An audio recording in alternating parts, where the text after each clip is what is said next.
Right. So socializing is honestly for me is kind of a gift, you know. Yes. That's what I was telling her. Like I don't like.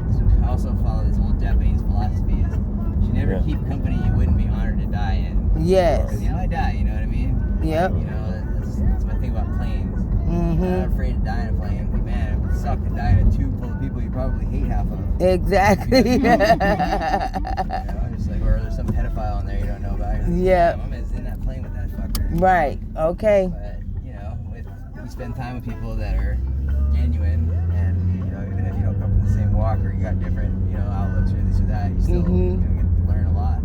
Yeah. From about, and you know, hopefully that you have something to offer too that they you know benefit from. Exactly. That's why I said it's the whole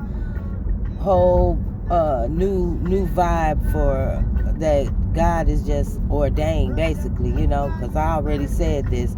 I prophesied that we're going to be okay and we're going to be carried in the highest regard. And what an honor to be with someone like yourself and your lady that's coming through the same struggles, the trials, the tribulations, and overcoming. You feel me? So and learn, and also able to share with others genuineness that's not out here in this world like that, you know. And I'm being honest with you. You know, shit. No, you've taught me a lot. Definitely embracing the girls. A lot of it in For sure. I have one granddaughter and 3 grandsons, you know, and all of them are young ages 5 and under, you know. So you guys have youth together? No. We met after going through the trials and tribulations of fucked up relationships. Same. You know, and I was on the point where I don't even want to fuck around no more. I'm focusing on me, and wasn't looking for love and found it. It found me. That's exactly what we done stumbled into. I was going into rehab honestly mostly because of my parents. So like their whole thing is do not think that you can unbecome an addict any other way other than like long-term inpatient rehab. And they don't you know, like they're in their 60s. That's not that true.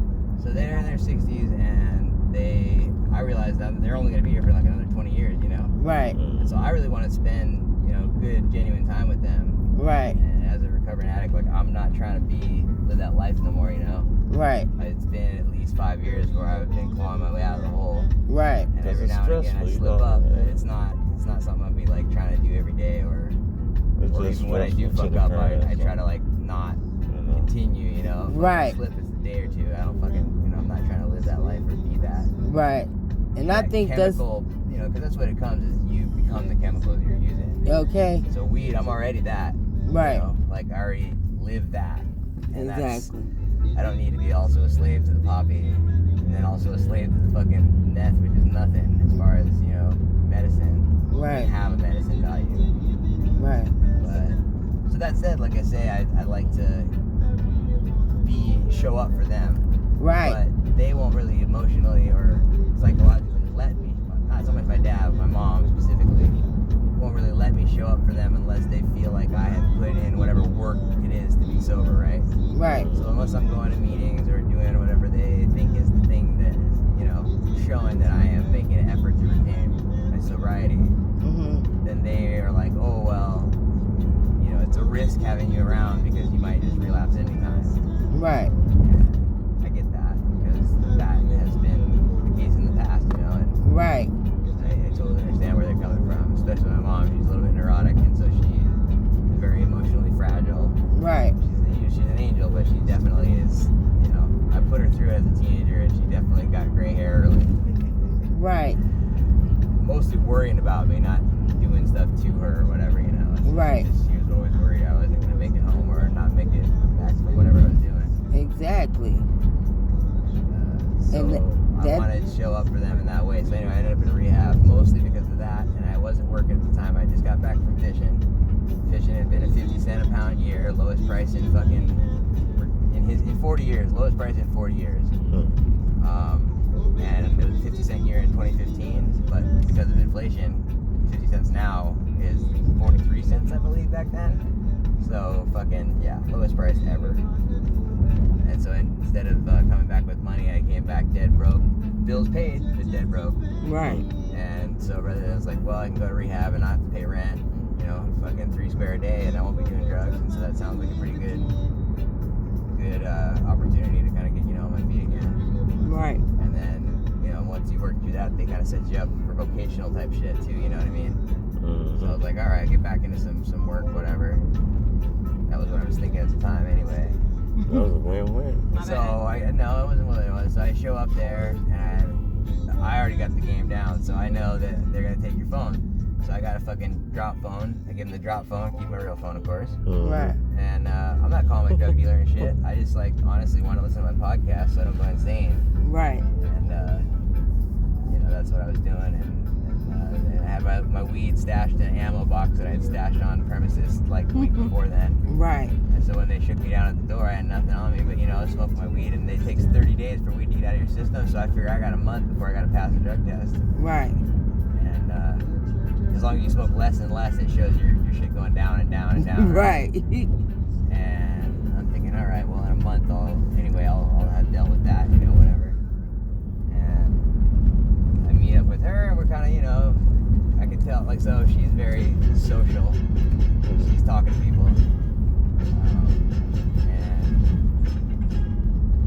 you know, I got a read on that as you were really trying to reach out and connect with people and work your program, but also that it was sort of like a defense mechanism of like, you know, rather than shut down, kind of reach out.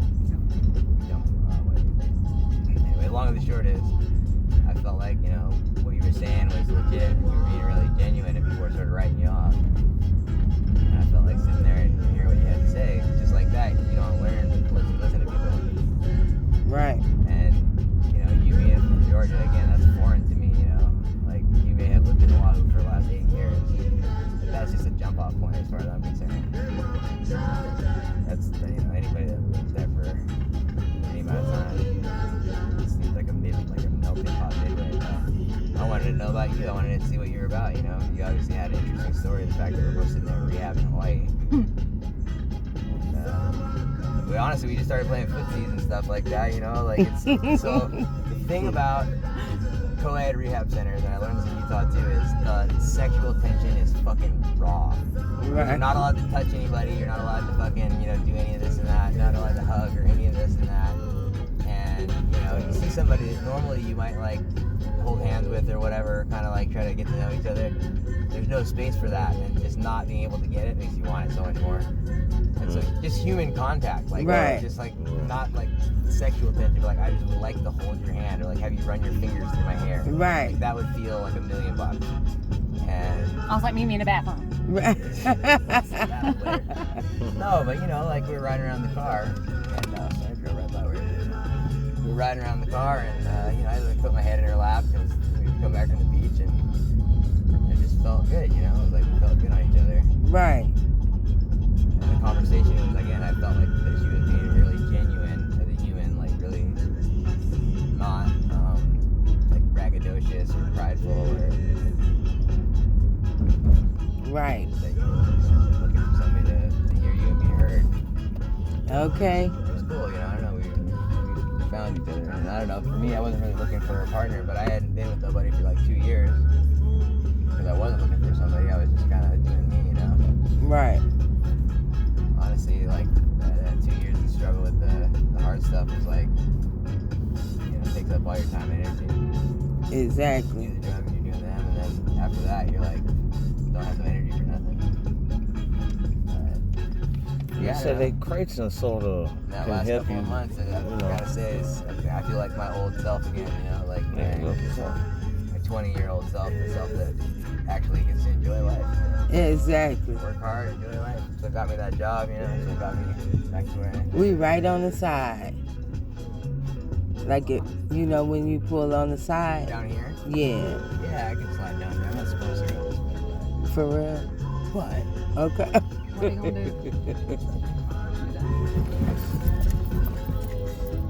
As long as I ain't got those things. I guess. And then you can turn around, I guess, the right way. Yeah, we were doing this big truck in here earlier. This is easy. We had the chipper and the boom truck and everything in here. For real. That's dangerous. Yeah, you guys got here right when we were finishing. That was right. Everything was on time. There you go. Yeah. Everything was on fucking time. If we had got here any earlier, you would have still been working, not even in the spot you was in. Yeah, exactly. You feel me? You guys probably gun checked in. Yep. That